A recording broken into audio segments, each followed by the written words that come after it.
Galvanizing ward would be nice. This would give us a... Oh, well, isn't that just perfect timing? Hello, my friend. Stay a while and listen. What's going on YouTube? It's Filthy and we're back with another video.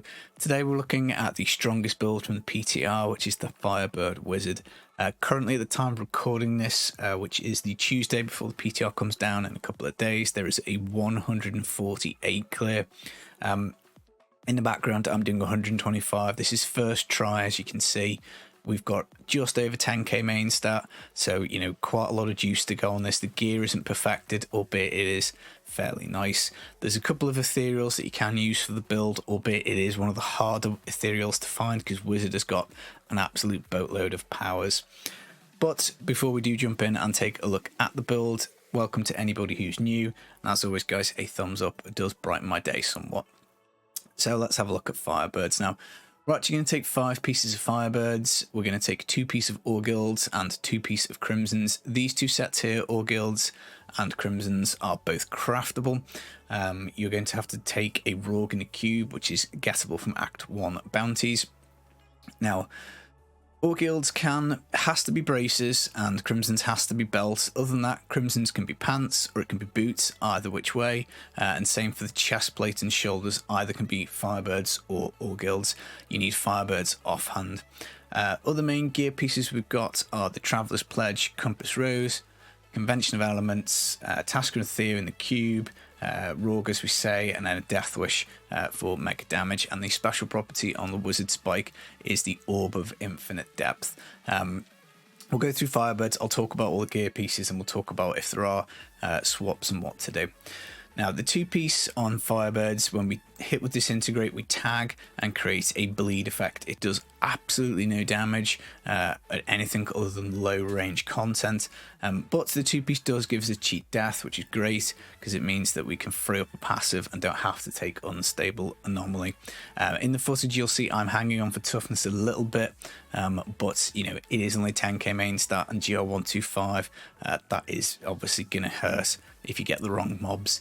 Now, on the 4-piece, we do get 80% damage reduction, which is testament to, I guess, how we can't survive at that high level with this low level stuff. We also get 2% cooldown reduction as we build up Disintegrate stacks. So these decay fairly fast, but you will be holding down Disintegrate the whole time, so you should pretty much be at 50 the whole way. And this means that you can just teleport around like this. Really nice for covering the map and looking for pylons, really nice for getting yourself out of trouble and yeah, duck, dodge, dive and weave, that type of thing.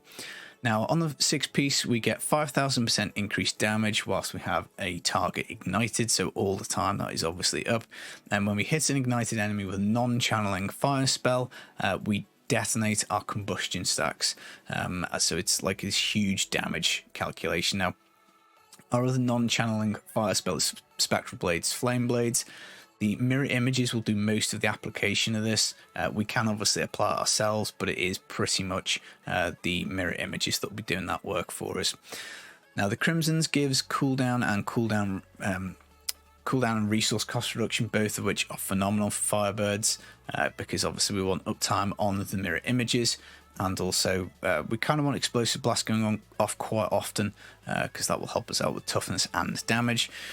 We also get more damage for cooldown, more resource cost reductions, more toughness. Now, I've actually gone for resource cost reduction on my gloves rather than cooldown, because as you can see in the footage, I am struggling a little bit with the toughness. If you're wanting to push to the ends of the earth, then you probably want to be taking cooldown, or you know, maybe you could get quad factor gloves with both and double crit, but obviously that's going to be insanely difficult for you to hit. Ore Guilds pretty much is here for elite punch, so we get elite damage reduction, a little bit of damage and DR either which way as well, so it is pretty nice. You want fire damage on your amulets and fire damage on your braces. The Traveler's Pledge and Compass Rose will basically give us a double modifier when we are stood still, so 100% damage. When we move around we do get toughness, but you pretty much stand still the entire time as you move about the map, so it's pretty much double damage and no extra toughness. Occasionally you might go and grab a globe or something like that, but in general it's pretty much just double damage. We've gone for armor gems in the chest and in the pants. This is simply because we want to basically buff up our toughness as much as possible, and we are obviously don't get any native armor for the intelligence based class, so we go for strength. Cooldown gem or topaz in the helm, just depends. Topaz would add a little bit more toughness, but again, the best clears you'll see will be with as much cooldown as possible. We've got a Taeguk, so that as we channel, we get more armor. We also get more damage. You will keep this up most of the time, but you're not CC immune, so if something does slap you about, obviously that'll drop. If you let go of disintegrate too much, you know, if you're trying to like force click too much with your spectral blades, it'll drop. So you just need to keep an eye on that. Bane of the Trapped, this is a close range build, so this is just more damage against everything other than Juggernaut. And then Enforcer, you only need this at rank 25. The mirror images themselves don't do any damage. It is just simply they apply Spectral Blade for us.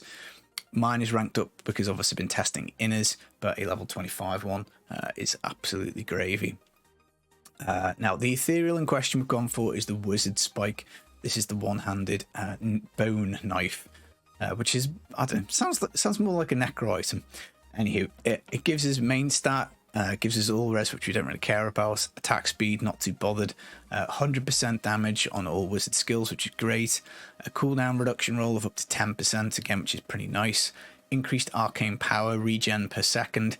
Nice, but I still would take APOC on my source. Max arcane power, again, kind of handy. And then interesting power on this, consecutive hits to enemies increase damage by 10% up to 100%, so again up to double damage. And the legendary power that I've got is the Orb of Infinite Depth, so whenever we tag with that we get 10% damage reduction as a max, and it stacks I think, no, it's what, 10% increased damage, sorry, for 6 seconds. We get 40% damage and 80% damage reduction. It will drop off. The main point, main pain in the arse point for this is generally when the Rift Guardian spawns, you'll be sit pretty at 4 stacks and 80% damage reduction. And if you're unlucky, it'll be down for when the Guardian comes up and they'll just slap you and insta-proc you. But you just have to do your best. I numlock it, but again, maybe a little bit of manual play with the Rift Guardian might be handy for that. Now, the other power we've got is whilst we channel the Death Wish, we have a 1 second delay, and then we get 325% increased damage. It is going to be very hard, I think, to hit this weapon with either of those two powers. Wizard's got quite a wide loot pool. Now, we can also take the Oculus. The special property of this one is actually 25% damage reduction once we hit an enemy, only for 5 seconds. But it is nice. It is probably easier. It also rolls with vitality, so you will be much tankier in this setup. But I just don't think it does as much damage as the Wizard Spike. So that is something to bear in mind, just with his consecutive hits tossing up. But I've seen plenty of people clear with this on the boards. I've seen plenty of people clear with the Wizard Spike. So the only one you can't use is the Ethereal Archon Staff, because obviously it's a two-hander and you need the Firebirds offhand to make up your bonuses. In the cube, we've got a Tasker and a Theo. This makes the mirror images attack faster. That means that they will apply Spectral Blade faster. That means that your stuff will detonate, your combustion stacks will detonate more often. We obviously get massive damage on fire because we have a convention of elements. We can time a few things. I'm probably fairly poor at doing that in the gameplay, but in theory you can do your skills at the right time to do the maximum amount of damage. I think that probably covers the gear. In terms of rolls, you basically just want APOC on your source, crit chance, you know, as high a damage roll as you can get, you know, as high fire percentage as possible. For your compass rose, if you can get double crit somewhere, that would be handy. Life per hit's actually really nice because we do, you know, we do try and pump ourselves up a little bit. I did have life per hit on my gloves, and then before the clear, I rolled it to resource cost just to see. I'll be honest, I think I preferred life per hit, but yeah, in theory it would be cooldown, double crit, and then life per hit or all res. Cooldown reduction and resource cost reduction on your shoulders, as well as obviously main stat and vitality. Full defensive stats on your chest, on your belt, on your pants. Same for your boots. You know, I wouldn't really want move speed here. A bit of all res would have been handy. Crit chance on the helm, and then obviously just as much main stat and vitality as you can grab. Fire, double crit, socket on your Traveler's Pledge, double crit, and then damage cooldown would probably be the way to go on the convention. Now, looking at the skills, we've got Disintegrate, Chaos, Nexus. The reason we picked this rune is because it tags the most enemies, so that gives us the kind of the best chance of basically clearing faster. It does also open up the possibility of taking the passive Elemental Exposure. I haven't managed to work it in because I'm just basically don't have enough toughness, but you certainly can do. Spectral Blades, Flame Blades, this is here to detonate our charges. Mirror Images apply it, we can also apply it. Mirror Image Duplicate, this is obviously how we deal the vast majority of our damage. The AI on them sucks a little bit, they do go off and do their own thing, which is a little bit annoying. Hopefully one day that will get improved. Explosive Blast, Chain Reaction, I numlock this, and then I'm just kind of hoping that with teleporting around enough, I will be able to keep this up. So whenever I teleport with it numlocked, it will go off. Frost Nova, Bone Chill. Enemies take 33% more damage when frozen. Also kind of handy because this is fire, this is arcane, this is cold. So, you know, those three things are giving us damage for elemental exposure if we do pack it. And then teleport, safe passage, 25% damage reduction after we teleport. Passives, Unwavering Will, because we're just standing around so much, so 20% armor, 20% all res, 10% damage. Blur is 17% less damage taken. You know, again, if you've got higher Paragon augments, you might want to swap that off for elemental exposure. Audacity, 30% damage within 15 yards. Close range build seems to make sense. And evocation, because we obviously just want cooldown wherever we can get it.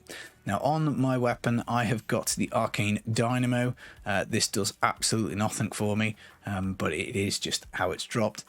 Unstable Anomaly, I would probably would have. That would probably be okay. Conflag would be nice. Fire damage would increase your crit chance. You don't need Illusionist. You probably don't need Power Hungry. Astral Presence would be okay. It would be a bit more arcane power. You might be able to roll off APOC on your source to gain an extra stat with that.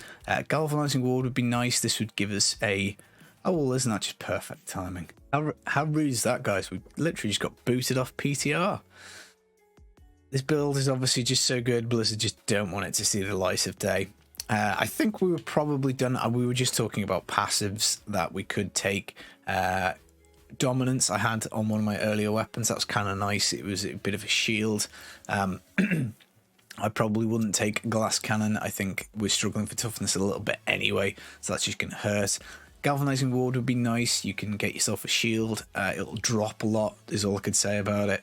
Unstable Anomaly probably wouldn't be the worst thing in the world. We are using the follower with the cheat death anyway.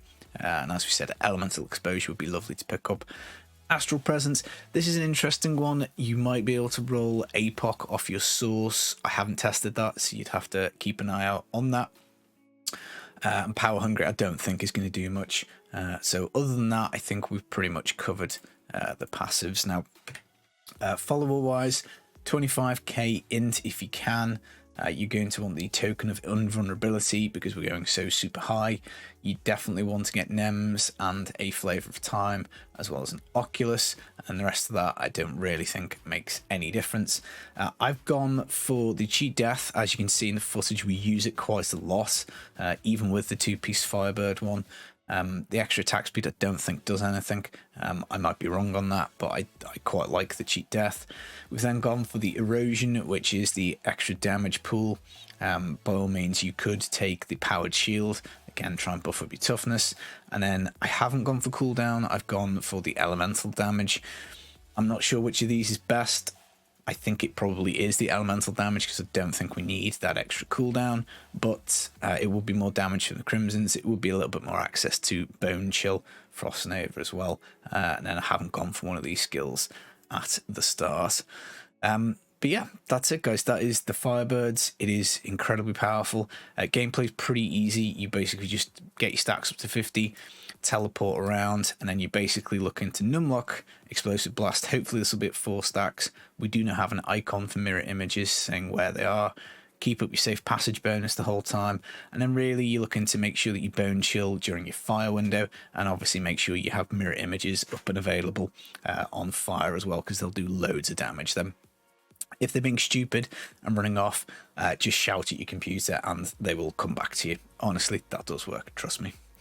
Cool, that's the build. I hope you've enjoyed it. A couple of days left of PTR. Let's make sure we get as many videos out as we can. Enjoy the rest of your day. Really pumped for season 24. I'll see you soon. Take it easy. Peace.